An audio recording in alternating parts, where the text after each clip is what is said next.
الأنبياء والمرسلين والصلاة والسلام والتحية والإكرام على خير خلقه وسيد بريته حافظ سره ومبلغ رسالته الرسول النبي الأمي المكي المدني القرشي الهاشمي الأرضي مولانا محمد جد الحسن والحسين الذي سمي في السماوات بأحمد وفي الأرضين بأبي القاسم المصطفى محمد. اللهم صل على محمد وآل محمد وعلى آله الطيبين الطاهرين المعصومين المظلومين المنتخبين المنتجبين الذين قال الله فيهم إنما يريد الله ليذهب عنكم الرجس أهل البيت ويطهركم تطهيرا. اللهم صل على محمد وآل محمد دائمة الباقية على أعدائهم أجمعين من الآن إلى قيام يوم الدين. أما بعد فقد قال الله الحكيم في كتابه المبين وهو أصدق الصادقين وقوله الحق. بسم الله الرحمن الرحيم. ومن يبتغي غير الإسلام دينا فلن يقبل منه وهو في الآخرة من الخاسرين. صدق الله. اللهم صل على محمد. اس سے پہلے کہ اس آیت کریمہ کے ذیل میں اسلام دین انسانیت کے موضوع کے تحت کچھ گفتگو آپ کے سامنے پیش کی جائے. گزارش ہے کہ ایک مرتبہ سورہ حمد اور 3 مرتبہ سورہ توحید پڑھ کر پہلا بنتے بابو خان فضل حسین ابن غلام علی ملکبی ابن شمشیر شوکت علی ابن گوہر علی ابن مراد علی نگارن ابن جوہر علی اور دیگر مرحومین کی روح و رسالت کرنا.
آخرت میں گھاٹا اٹھانے والوں میں سے ہوگا.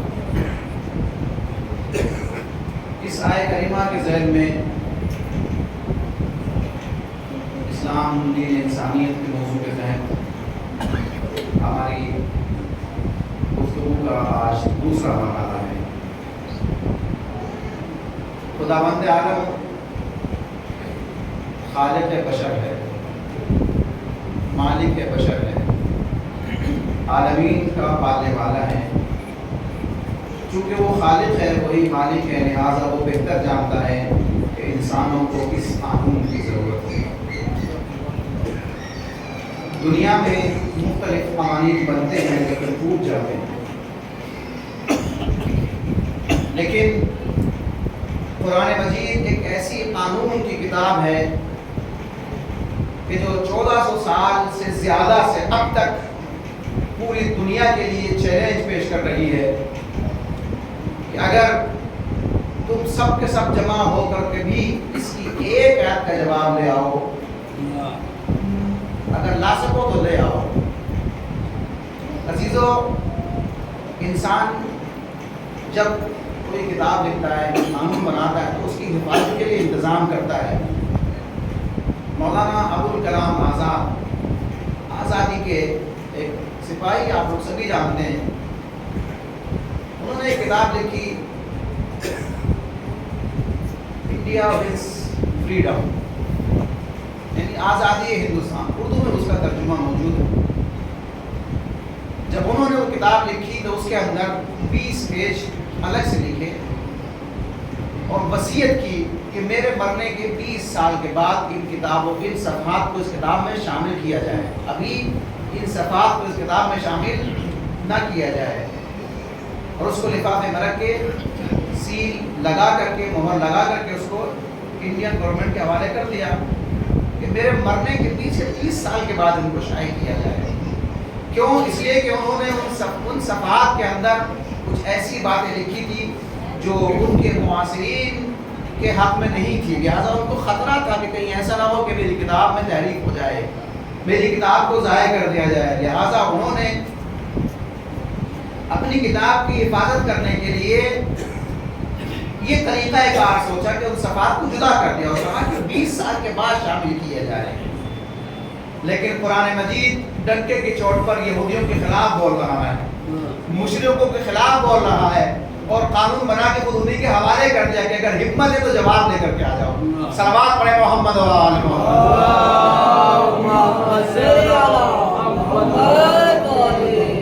عزیزو، خداوند عالم نے اپنے انبیاء کو مختلف معجزے دے کر کے بھیجے، لیکن دیگر معجزے اور قرآن مجید جو کہ رسول اکرم صلی اللہ علیہ وآلہ وسلم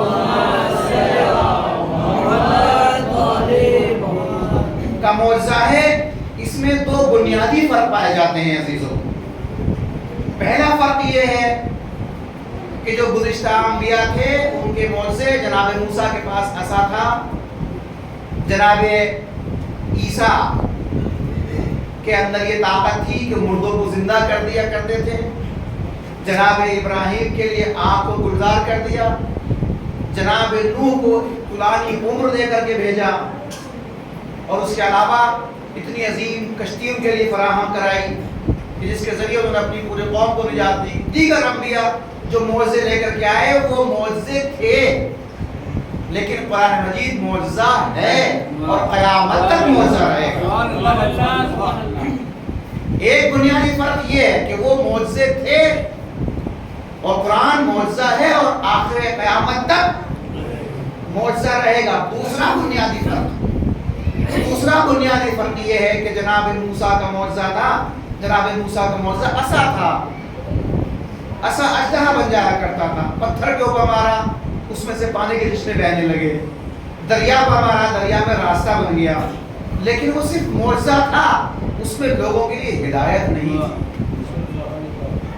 جناب موسیٰ کا ایک اور معجزہ، ان کے ہاتھ سے نور نکلتا تھا، وہ معجزہ تھا، کوئی اس کا جواب نہیں لا سکتا تھا، لیکن لوگوں کے لیے ہدایت کا راستہ اس کے اندر فراہم نہیں تھا۔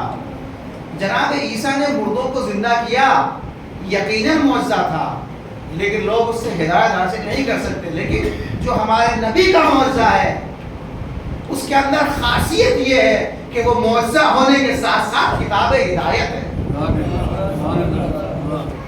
رہتی دنیا کا کوئی بھی انسان، کوئی بھی قوم کسی بھی زمانے میں اگر قرآن مجید سے ہدایت لینا چاہے تو ہدایت کے راستے کھلے ہوئے ہیں۔ اِنَّا هَدَيْنَاهُ السَّبِيلَ إِمَّا شَاكِرًا وَإِمَّا كَفُورًا، ہم نے قرآن مجید میں ہدایت کے راستوں کو بیان کر دیا ہے، اب انسانوں کو اختیار ہے کہ ان راستوں کا اتباع کر کے ہمارے شاکر بندے بن جائیں یا غلط راستے پر چل کر کے کفران نعمت کرنے لگے۔ صلوات پڑھے محمد و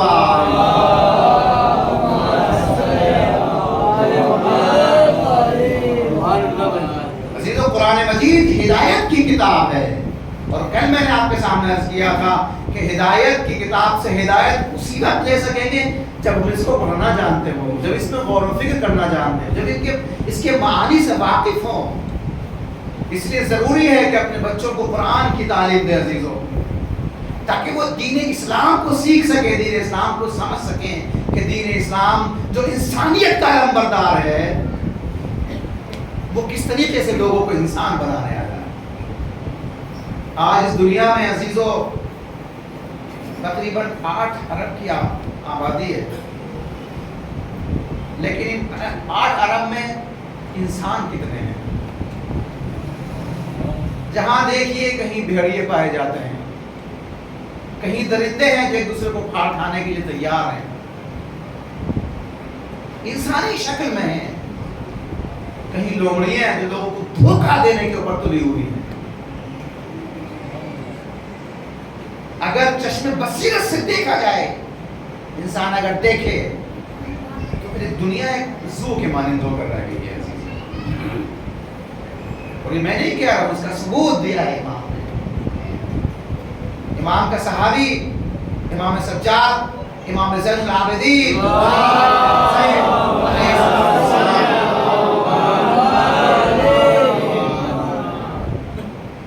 کے ساتھ خانہ کعبہ میں موجود ہے، کہتا ہے کہ مولا اس سال تو کتنے زیادہ حاجی آئے ہیں حج کرنے کے لیے۔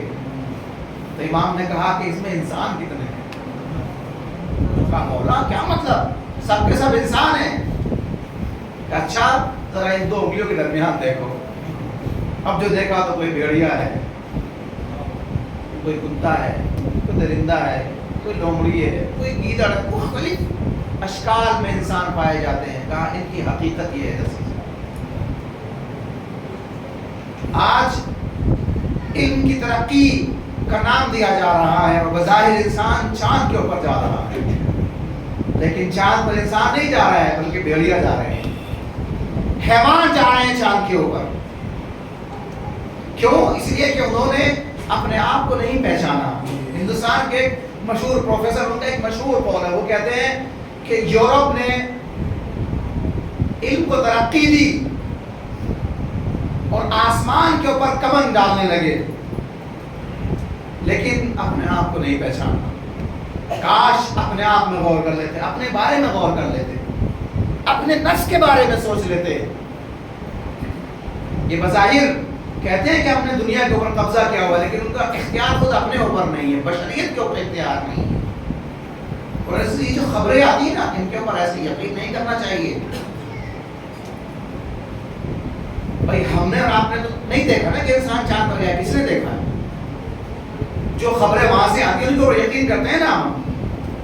ابھی کچھ دن پہلے کلپ آئی، میں نے خود وہ کلپ دیکھی، ایک جگہ تمام سائنسداں جمع تھے، اکثر ملکوں کے سائنسداں جمع تھے، وہاں پر ایک وہ سائنسداں بھی تھا کہ جو چاند کے اوپر گیا تھا۔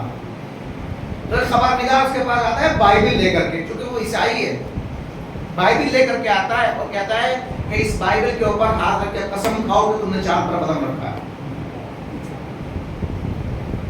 عزیزو بغلے جھانکنے لگا، جب اس نے اصرار کیا تو کہا کہ مجھے ابھی ٹائم نہیں ہے میرے پاس، مجھے کانفرنس میں شرکت کرنا ہے، مجھے وہاں تقریر کرنی ہے۔ اس کے بعد بھی وہ الٹے پاؤں بھاگ کھڑا ہوا، باقاعدہ کلپ میں دکھایا گیا کہ وہ بھاگ رہا ہے تیزی سے۔ خبر نگار بائبل لے کر اس کے پیچھے، بھائی قسم کھانے میں کتنی دیر لگتی ہے؟ اگر تم گئے ہو چاند کے اوپر تو خبر ذرا بتاؤ نا، تصدیق کرنے میں کیا جا رہا ہے؟ عزیزو یہ جو ہم تک خبریں پہنچتی ہیں ان کے اوپر بغیر تحقیق کے یقین نہیں کرنا چاہیے۔ قرآن مجید صاحب کہتا ہے کہ اگر کوئی فاسق تمہارے پاس خبر لے کر کے آئے تو بغیر تحقیق کے قبول نہ کرو۔ اذا جاءکم فاسق بنبأ فتبینوا، اگر فاسق خبر لے کر کے آئے تو غور و فکر کرو، اس پہ غور کر لو، اس کے بارے میں چھان بین کر لو کہ خبر صحیح بھی ہے یا نہیں ہے، کہیں ایسا نہ ہو کہ تم کو دھوکے میں ڈال دے، دھوکے میں ڈال دے۔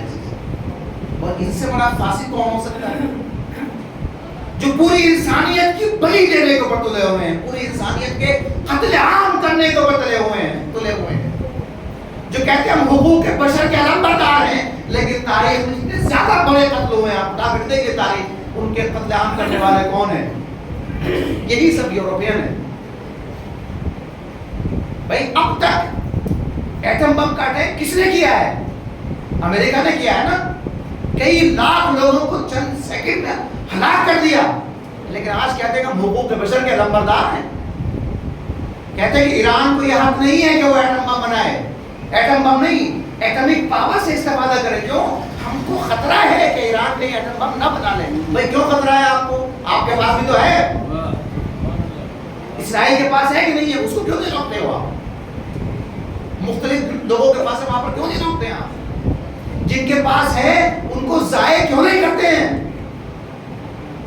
لیکن جو انسانیت کا نامبردار ہے وہ کہتا ہے کہ ہم ایٹم بم نہیں بنا سکتے، اس لیے کہ ہمارے ایٹم بم بنانا حرام ہے. اس لیے کہ ہم اسلام کے ماننے والے ہیں. اسلام کہتا ہے من قتل نفسا بغیر نفس او فساد فی الارض فکأنما قتل الناس جميعا. اگر کوئی ایک انسان کو بے گناہ قتل کر دے تو گویا اس نے پوری انسانیت کو قتل کر دیا. ہم انسانیت کا چرم بردار ہیں. ہم انسانیت کو فروغ دینے کے لیے آئے ہیں. انسان کو انسان بنانے کے لیے خدا نے ہم کو بھیجا ہے. ہم یہ کیسے گوارا کر سکتے ہیں کہ ہم کسی انسان کا خون بہا دیں؟ عزیزو، اسلام کہتا ہے کہ انسان کو مارنا بہت دور کی بات ہے. کسی حیوان کو مارنا بہت دور کی بات ہے. اگر درخت کے پتے کو آپ نے بغیر وجہ مزل کے پھینک دیا تو خدا اس کے بارے میں سوال کیے گا. وہ آپ کے لیے جائز نہیں ہے. اس لیے جس کو آپ مزل کے پھینک رہے ہیں وہ پتا نہیں ہے بلکہ درخت کی وہ زبان ہے جس کے ذریعے سے وہ تسبیح خدا کرتا ہے. یہ لوگ جو جھوٹی خبریں دے کر کے لوگوں کو اپنے چنگل میں پھنسانے کی کوشش کرتے ہیں، یہ لوگ انسان کو حیوان بنانا چاہتے ہیں اور ان کے اوپر حکومت کرنا چاہتے ہیں. لہذا ایک بات تو یہ کہ کوئی بھی خبر بغیر تحقیق کے قبول نہ کریں.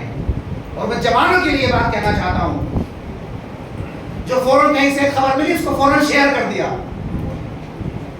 کہیں آپ اشاعے فحشاء میں ان کی مدد نہ کر رہے ہوں، کہیں غلط کام کو پھیلانے میں ان کی مدد نہ کر رہے ہوں. ظالمین کونوا للظالمین خصما، امام حسین علیہ السلام کا پیغام ہے. ظالموں کے لیے دشمنی اختیار کرو، وللمظلوم عونا، مظلومین کے لیے مددگار بنو. لیکن کہیں ایسا تو نہیں کہ ہم جانے انجانے میں ظالمین کی مدد کر رہے ہیں. عزیزو، ایک خبر آپ نے اگر بغیر تحقیق کے شیئر کر دی، اس سے کسی مومن کی آبرو ریزی ہو گئی نا، تو پھر اس کا جبران کرنا انسان سے ممکن نہیں ہے. عزیزو، ممکن نہیں ہے. کتنی زندگیاں برباد ہو جاتی ہیں جس کی خبر بھی نہیں ہوتی. عزیزو، ہماری ایک بدگمانی کے ذریعے سے کتنے لوگوں کی زندگیاں برباد ہو جاتی ہیں. اس کا ذمہ دار کون ہوگا؟ عزیزو، ایک امام جمعہ نماز پڑھنے کے لیے اپنے گھر سے نکلے، وضو کر کے گھر سے نکلے. راستے میں ان کو انجیکشن لگوانا تو ڈاکٹر کہہ گئے، ایران میں ڈاکٹر پورے پر انجیکشن لگاتے ہیں. انجیکشن لگایا، وضو تو تھا ان کا، انجیکشن لگانے سے وضو تو باطل نہیں ہوتا ہے نا. لیکن جب مسجد پہنچے تو انہوں نے سوچا کہ ہو سکتا ہے خون لگا ہو تو دھو لیا جائے. وہ گئے ٹوائلٹ، اس کے بعد دھو کر کے مسجد میں چلے گئے. ایک ساتھ نے دیکھا کہ مولانا صاحب ٹوائلٹ سے نکلے ہیں اور بغیر وضو کے غسل لے کر اوپر جا کر کے کھڑے ہو گئے. اب وہ کیا کہتے ہیں کہ یہ مولانا تو بغیر وضو کے نماز پڑھاتے ہیں. یہ نہیں کہا کہ میں نے ایک مرتبہ دیکھا ہے، یہ تو اکثر پڑھایا کرتے ہیں. آہستہ آہستہ یہ خبر پورے شہر میں پھیلی اور لوگوں نے ان کے پیچھے نماز پڑھنا ترک کر، ایک بدگمانی کی وجہ سے. بھائی کم سے کم تحقیق کر کے پوچھ لیتے ان سے. آہستہ آہستہ مولانا مجبور ہو گئے کہ وہ شہر چھوڑ کر کے وہاں سے چلے گئے.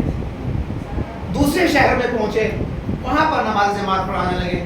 تو وہاں پر اسی شہر کے کوئی شخص ہے، اچھا یہ مولانا آپ کیا پڑھا رہے ہیں؟ ارے یہ تو بغیر وضو کی نماز پڑھاتے ہیں، اس لیے ان کو ہمارے یہاں سے نکال دیا گیا. نتیجہ کیا ہوا؟ مولانا کو اس شہر سے بھی کوچ کرنا پڑا. 1 سال سے زیادہ کا واقعہ گزر گیا. وہی صاحب جنہوں نے یہ خبر اڑائی تھی ایک مرتبہ خود انہیں کے سامنے بالکل یہ واقعہ پیش آیا. وضو کر کے گھر سے نکلے, راستے میں ڈاکٹر کے گئے انجیکشن لگانے کے لیے.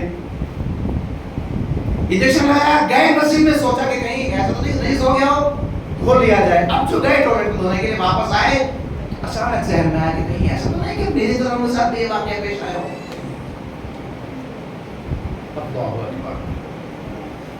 اب وہ بیدار ہونے کے, اب بیدار ہونے سے کیا فائدہ عزیز. ڈھونڈتے ہیں مولانا کو, شہر بے شہر دیار بدار کے چکر میں نکلتے ہیں اور آخر ایک جگہ ڈھونڈ لیتے ہیں ان کو. وہ کہتے ہیں کہ مولانا آپ سے معذرت چاہتا ہوں. کہ اب معذرت چاہتے ہو؟ پوری دنیا مجھے برباد کر دی, اب معذرت چاہتے ہو؟ لوگ جس جگہ میں جاتا ہوں مجھ سے بات کرنا چھوڑیے, میرے گھر والوں سے یہاں کی خواتین بات کرنا پسند نہیں کرتی, یہاں کے بچے میرے بچوں کے ساتھ دوستی کرنا پسند نہیں کرتے. تم نے مجھے اتنا زیادہ برباد کر دیا, اب آیا معذرت کرنے کے لیے. ایک شاگرد آتا ہے اپنے استاد کے پاس, کہتا ہے کہ استاد میں نے اپنے ایک دوست کی آبرو ریزی کی ہے. آبرو ریزی کی ہے, اس کو بے عزت کیا ہے. ایک بات اس کے اندر نہیں پائی جاتی تھی, میں نے اپنی طرف سے کر کے بیان کر دے لوگوں کے درمیان. اس کی توہین کی ہے میں نے, جبران کرنا چاہتا ہوں, کس طرح کروں؟ استاد کہتے ہیں کاغذ لے کر کے آؤ. کاغذ لے کر کے آیا وہ شاگرد, کاغذ کے ٹکڑے ٹکڑے کرو. اس نے کاغذ کے ٹکڑے کر دیے, کہا کہ اس کو ہوا میں اڑا دو. اس نے ٹکڑوں کو ہوا میں اڑا دیا, کہا کہ اپنے ٹکڑوں کو جمع کر لو. کہا استاد اب تو یہ ممکن نہیں ہے, اڑ گئے ٹکڑے. کہا جب تم ایک کاغذ کے ٹکڑوں کو ایک مرتبہ پھاڑنے کے بعد جمع نہیں کر سکتے, جوڑنا تو دور کی بات ہے, جمع نہیں کر سکتے جبکہ وہ یہیں پر موجود ہے, اسی کمرے کے اندر موجود ہے, تو جو تم نے ایک شخص کی آبرو ریزی کی, جو دنیا میں اس کی تم نے آبرو کو برباد کر دیا ہے, اس کو تم کیسے جبران کر سکتے؟ میرے دوستوں, یہ سوشل میڈیا بڑا خطرناک, بڑی خطرناک شے ہے, بہت خطرناک ہے. قوا انفسکم واہلیکم نارا. خدا صاف کہہ رہا ہے قرآن مجید میں, یا ایھا الذین آمنوا, اے صاحبان ایمان, بچاؤ اپنے آپ کو اور اپنے اہل و عیال کو جہنم کی آگ سے. کس سے کہہ رہا ہے خدا بندہ؟ یا ایھا الذین آمنوا, اے صاحبان ایمان. صاحبان ایمان کون ہے؟ کسی مشرک کو خطاب نہیں کر رہا ہے خدا بندہ. اگر ہم اس کی تفسیر کریں گے, اس کی ہم رسول خدا صلی اللہ علیہ وآلہ وسلم نے ارشاد فرمایا,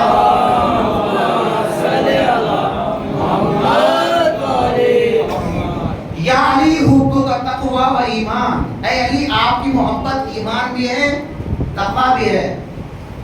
وبغضک کفر و نفاق, اور تمہاری محبت, تمہاری دشمنی کفر بھی ہے, نفاق بھی ہے. یہاں تک ہم سنتے ہیں بہت خوش ہو جاتے ہیں, بڑے نعرے لگاتے ہیں کہ ہم تو علی کے چاہنے والے ہیں, اور علی کی محبت ایمان بھی ہے, علی کی محبت تقوی بھی ہے, اور علی کی دشمنی کفر و نفاق ہے. لیکن عزیزو, جب خدا کہتا ہے یا ایھا الذین آمنوا, تو غور نہیں کرتے کہ خدا گویا کہہ رہا ہے علی والو, یہی کہہ رہا ہے نا. رسول اکرم نے فرمایا, اس کی توضیح دی رسول اکرم نے کہ علی کی محبت ہی ایمان ہے. ہم کہتے ہیں علی کے چاہنے والے, تو کہ جب خدا کہتا ہے اے صاحبان ایمان, گویا اے علی والو, علی والوں کو بات کر رہا ہے. قوا انفسکم, بچاؤ اپنے آپ کو, واہلیکم نارا, اور اپنے اہل و عیال کو جہنم کی آگ سے. وقودھا الناس والحجارہ, جس کا ایندھن انسان اور پتھر ہوں گے. اللہ اکبر. جناب یحییٰ بھی چھوٹے ہیں, بچپنے کا عالم میں گریا کرتے ہیں. ماں نے پوچھا کہ بیٹا اتنا کیوں گریا کر رہے ہیں؟ ابھی تو تم بچے ہو کہ میں جہنم کے خوف سے گریا کر رہا ہوں. کہا ابھی تو تم چھوٹے ہو. کہ مادر گرامی, میں نے آپ کو دیکھا ہے کہ جب آپ بڑی لکڑیوں کو جلانا چاہتی ہیں تو اس کے لیے چھوٹی لکڑیاں لگاتی ہیں تاکہ بڑی لکڑیاں آگ پکڑ لیں.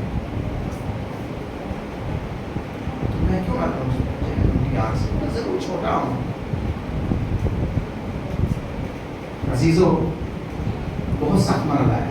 خدا کہتا ہے اے صاحبان ایمان, بچاؤ اپنے آپ کو اور اپنی اولاد کو. آج کا زمانہ اپنی اولاد کو بچانے کا زمانہ ہے. یہ جوان سوشل میڈیا میں اپنا ٹائم برباد کرے, صرف ٹائم نہیں, صرف پیسہ نہیں, اپنا وقت برباد کر رہے ہیں, اپنا ایمان برباد کر رہے ہیں. اس لیے کہ یہ شیطان کے جال ہیں.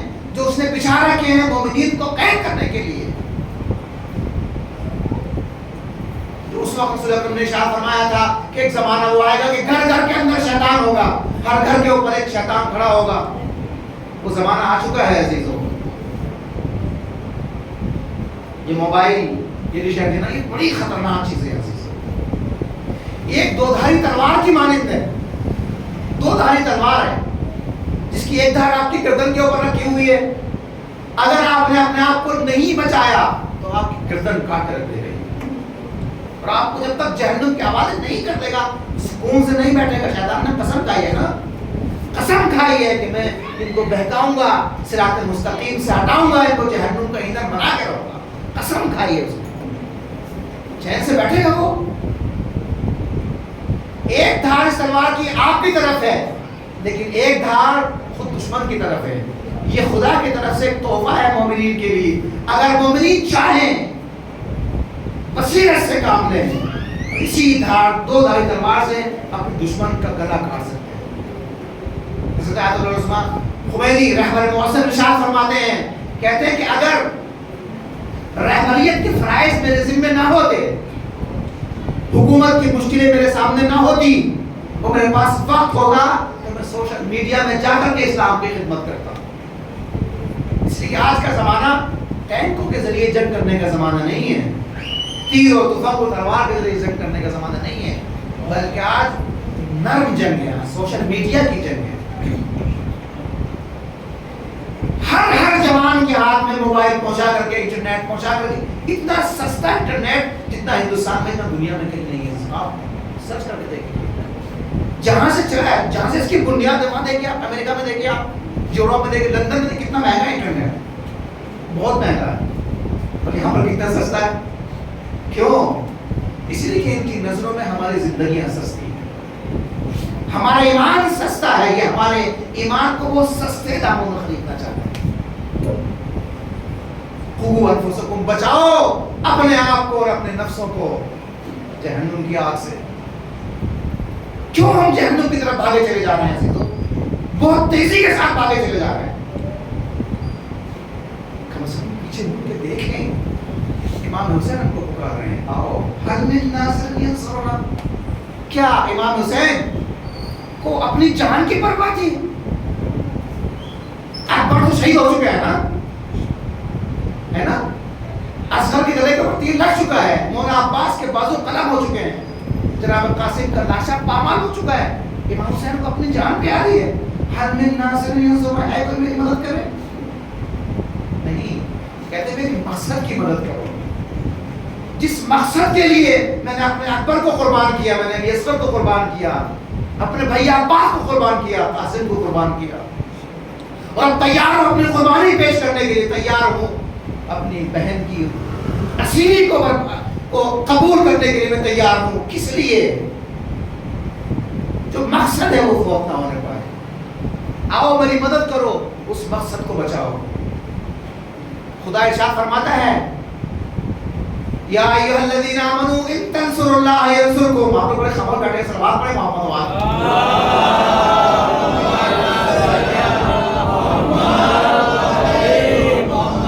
دیکھو صلوات پڑھیں محمد وعلى محمد.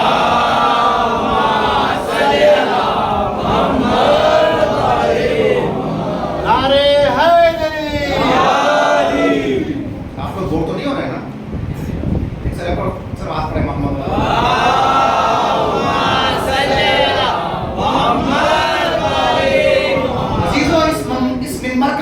یہ ہے کہ پیغام حسین کو عام کیا جائے، تعلیمات قرآن کو عام کیا جائے، تعلیمات عربی کو عام کیا جائے. بتایا جائے کہ دین اسلام کیا ہے. دین اسلام کے اوپر دہشت گردی کا الزام لگایا جا رہا ہے. دین اسلام کو ایک دہشت گردی کے طور پر لوگوں میں پہچانا جا رہا ہے. مسلمانوں کو بدنام کیا جا رہا ہے. قرآن مجید کو کے اوپر نشانہ سادھا جا رہا ہے. اس منبر کی ذمہ داری ہے کہ قرآن کا دفاع کیا جائے، مکتب حسینی کا دفاع کیا جائے، مکتب عربی کا دفاع کیا جائے. قرآن کہتا ہے، یا ایھا الذین آمنوا ان تنصروا اللہ ینصرکم ویثبت اقدامکم. اے صاحبان ایمان، اگر تم اللہ کی مدد کرو گے تو اللہ تمہاری مدد کرے گا. اللہ کو کس مدد کی ضرورت ہے؟ اللہ تو قدرت کاملہ رکھتا ہے نا. ان اللہ علی کل شیء قدیر. اللہ ہر چیز کے اوپر قادر ہے. بڑے بڑے خدائی کا دعویٰ کرنے والے ٹھہر نہ سکے خدا کے مقابلے میں. مصر کے اوپر حکومت کرنے والا فرعون دعویٰ کرتا تھا انا ربکم الاعلی، میں بڑا پروردگار ہوں. اللہ اکبر. موسیٰ سے کہتا ہے کہ میری حکومت اتنی بڑی ہے کہ یہ میرے قدموں کے سامنے نہریں چل رہی ہیں. آپ پھٹے حال، جوتے بھی نہیں آپ کے پیروں میں، آپ ان سے مقابلہ کرنے کے لیے آئے ہیں. خدا کہتا ہے تم اس پانی کو پترا رہے ہو تو صحیح میں اسی پانی کے سے تم کو کر بتا دوں کہ میری قدرت کتنی زیادہ ہے. جناب موسیٰ نے عصا کو مارا، 2 ٹکڑے ہو گئے، پانی کے راستہ بن گیا. اور اس کے بعد جناب موسیٰ کی فوج عبور کر گئی دریا کو. اس کے بعد جناب فرعون بڑے ازدحام میں داخل ہوتا، کہتا ہے کہ یہ موسیٰ کی وجہ سے نہیں دوشک ہوا ہے، اس میں شک نہیں ہوا ہے، بلکہ میری قدرت کی وجہ سے پانی میں راستہ بن گیا ہے. میری حیبت اتنی ہے کہ جو میری ہے نا، داخل ہو تو خدا نے بتا دیا تیری کتنی حیثیت ہے. اور دریا میں کیا کیا، کوئی خاص کام نہیں کیا دریا نے عزیزوں. جو دریا کی لہریں کچھ دیر کے لیے آپس میں ایک دوسرے سے جدا ہو گئی تھی، آپس میں گلے ملنے لگی. اللہ آپس میں گلے ملی. فرعون کا پورا لشکر برباد ہو گیا، پورا لشکر غرق ہو گیا. اور یہیں پر ایک پیغام ہے امت مسلمہ جس کے اندر پھوٹ پڑ چکی ہے، اگر آپس میں گلے مل لے تو بڑی سے بڑی طاقت اس اتحاد کے اندر غرق ہو کے گلا جائے گی. صلوات پڑھے محمد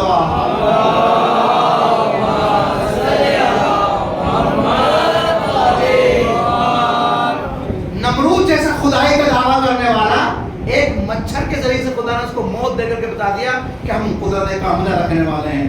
اس خدا کو ضرورت کیا ہے؟ کہتا ہے ان تنصروا اللہ ینصرکم. اے صاحبان ایمان میری مدد کرو. کیسی مدد کریں؟ کیا مدد کریں؟ امام حسین فرماتے ہیں حل من الناس ینصرون، کیا مدد کریں ہم آپ خدا، کیا مدد کریں؟ امام علیہ السلام نے وضاحت کی. جب امام کے پاس اصحاب نے دیکھا کہ امام روٹیاں کھاتے ہیں، ہمیشہ روزہ رکھتے ہیں، راتوں کو نماز پڑھتے ہیں، بعض لوگوں نے کوشش کی کہ ہم بھی ایسے ہی کریں، کھانا کھانا بند کر دیا، سوکھی روٹیوں پر گزارا کرنے کے. امام نے کہا کہ یہ تمہارے بس کی بات نہیں ہے، تم میری مدد کرو. دیکھیں وہی جملہ امام حسین کہتے ہیں حل من الناس ینصرون، خدا کہتا ہے ان تنصروا اللہ، اگر تم اللہ کی مدد کرو. امام فرماتے ہیں اعینونی، میری مدد کرو. کیا مدد کریں؟ امام فرماتے ہیں اعینونی بالورع، بس اللہ اکبر، میری مدد کرو پاکیزگی کے ذریعے سے، اپنے آپ کو پاکیزہ بناؤ، زہد اختیار کرو اس دنیا سے. اس دنیا سے دنیا میں کچھ نہیں رکھا ہے ایسے پاکیزگی کے ذریعے سے. اس لیے کہ ہمارا تو یہ عقیدہ ہے نا کہ قرآن کہتا ہے کہ انما یرید اللہ لیذھب عنکم الرجس اہل البیت، کوئی رجس اہل بیت کے نزدیک نہیں آ سکتا. تو اگر گناہ سے آلودہ ہوں گے ہم تو نزدیک ہو سکتے ہیں اہل بیت کے؟ ہو سکتے ہیں؟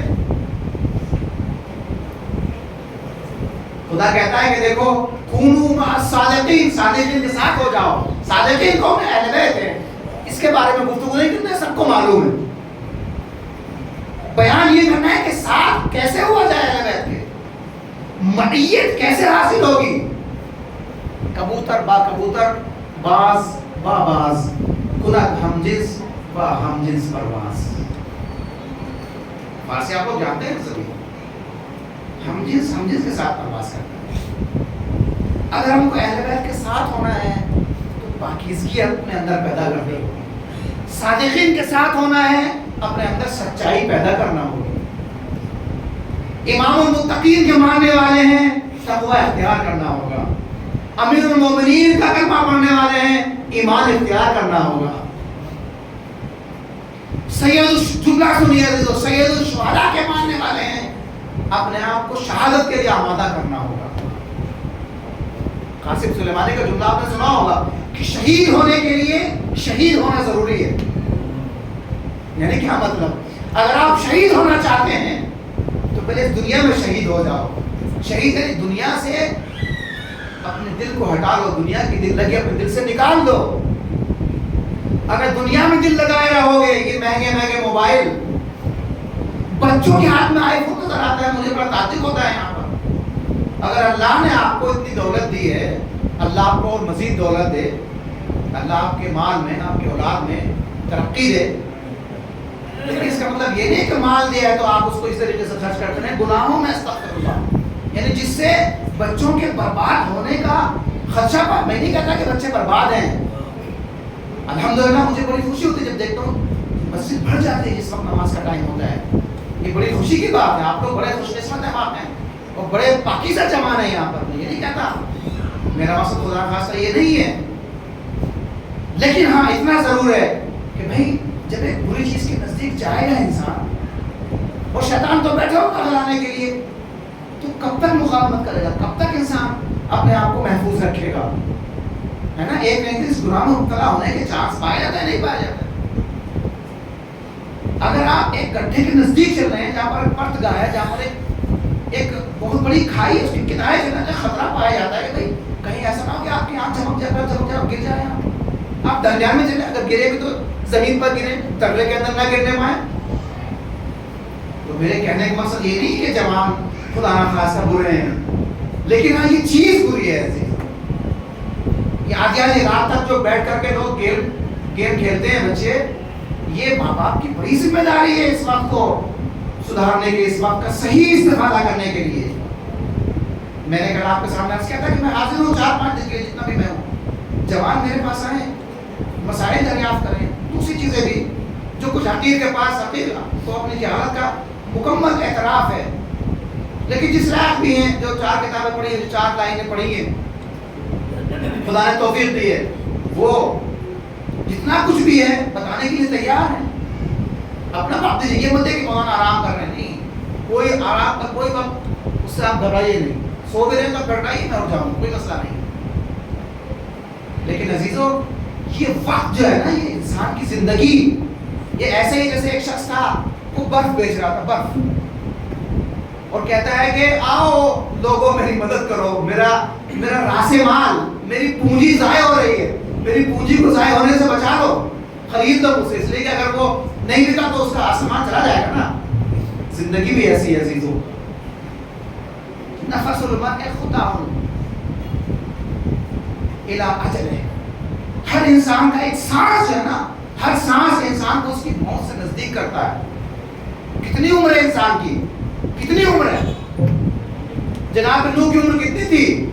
950 سال جناب نوح نے تبلیغ کی ہے اپنی قوم کے درمیان، عمر کتنی تھی؟ تقریباً 2000 کے قریب، 2023 سال ان کی عمر تھی۔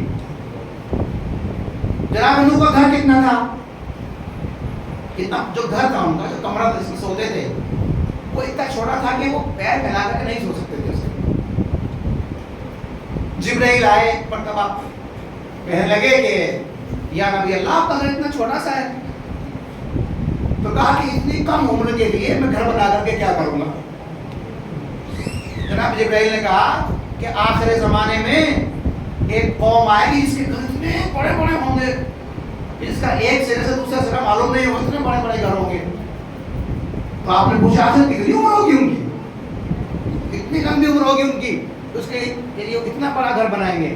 کہا 70 سال، 80 سال، 90، 100 سال۔ اچھا اتنی کم عمر کے لیے اتنا بڑا گھر بنائیں گے؟ تو کہتے ہیں کہ اگر میری عمر اتنی ہوتی ہے 80 سال، تو میں پوری عمر ایک سجدے میں گزار دیتا ہوں، پوری عمر ایک سجدے میں گزار دیتا۔ آپ لوگ دیکھتے ہیں ابھی کورونا میں آپ نے دیکھا ہے، صبح کو انسان زندہ ہے، شام کو خبر آئی انا للہ و انا الیہ راجعون۔ لوگ کہتے ہیں نا، ایک بڑا اچھا کسی نے جملہ لکھا تھا کہ لوگ یہ سوچتے ہیں کہ ہمیشہ لوگ کیا کہیں گے، ہے نا، لوگ کیا کہیں گے، لوگ کیا کہیں گے، آخر میں لوگ بس ایک جملہ کہتے ہیں انا للہ و انا الیہ راجعون۔ ایک ہی جملہ کہتے ہیں، ایک ہی جملہ کہتے ہیں۔ ہم پوسٹر لگاتے ہیں، ان کے لیے ایک سورہ فاتحہ پڑھ دیجئے، کل کو ہمارا پوسٹر لگا ہوگا دیوار کے اوپر، کب لگاؤ کوئی گارنٹی ہے؟ امام کا قول ہے کہ دیکھو اپنی جوانی کو، جوانی کے ڈھل جانے سے پہلے اس کی قدر پہچانو عزیز۔ علی اکبر کے ماننے والے نا میرے جوان، تو علی اکبر کی جوانی دیکھے، قاسم کے ماننے والے ہیں نا. قاسم کا نوجوانی دیکھیں, قاسم کی, اور محمد کا بچپنا دیکھیں, اس کو اپنی نمونہ عمل قرار دیں. سلوات پڑھے محمد و آل محمد.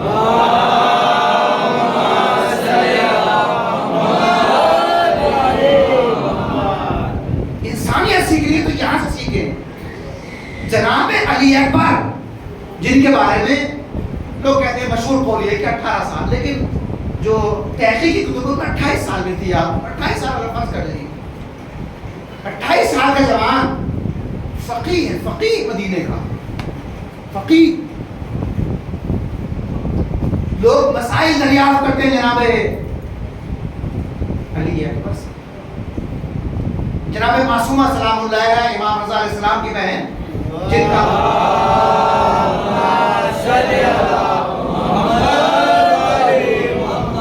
میری بہنیں غور سے سنیں اس بات کو. ابھی چند سال 7-8 سال کی ہیں ابھی. جناب معصومہ تو محمد رضا علیہ السلام کی بہن, جن کا حرم مطہر قم مقدسہ میں ہے. اور میں جب جاتا ہوں تو آپ لوگ کی طرف سے زیارت کرتا ہوں. انشاءاللہ خدا آپ لوگ کو زیارت سے مشرف کرے, اور بار بار معرفت کے ساتھ آپ سبھی لوگوں کو انشاءاللہ تمام مزارات مقدسہ کربلا, سامرہ, کاظمین, نجف اور حج بیت اللہ سے انشاءاللہ مشرف فرمائے. ایک سلوات پڑھے محمد و آل محمد.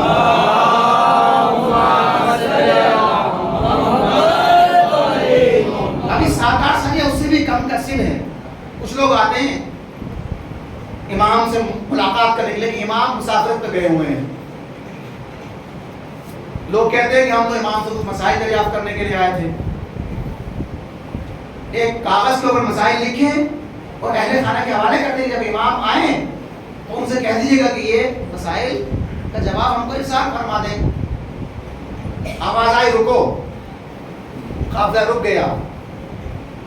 اس کے بعد وہ ننھی بچی, چھوٹی سی بچی, اس نے غلام کے ذریعے سے, کنیز کے ذریعے سے سوالوں کا جواب پہنچا دیا قافلے والوں تک. قافلے کو تعجب ہوا, اتنی چھوٹی بچی نے ہمارے سوالوں کا جواب دیا. اس کے بعد وہ چل پڑے. راستے میں امام سے ملاقات ہو گئی. کہا آقا آپ کے گھر گئے تھے ملاقات کرنے کے لیے, کچھ سوال پر دریافت کرنے تھے, آپ تو نہ تھے, لیکن جواب مل گئے کاغذ کے اوپر لکھے ہوئے.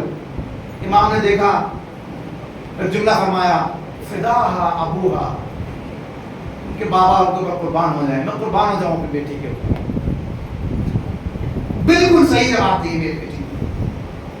اہل بیت کے جوانوں, اہل بیت کے ماننے والوں, جوانوں تاسی کرو, پیروی کرو جناب علی اکبر کی, پیروی کرو جناب فاطمہ معصومہ سلام اللہ علیہا کی, پیروی کرو حسین کی. جبھی تو پتا چلے گا کہ ہم کتنے حسینی ہیں, کتنے علوی ہیں, کتنے مہدوی ہیں.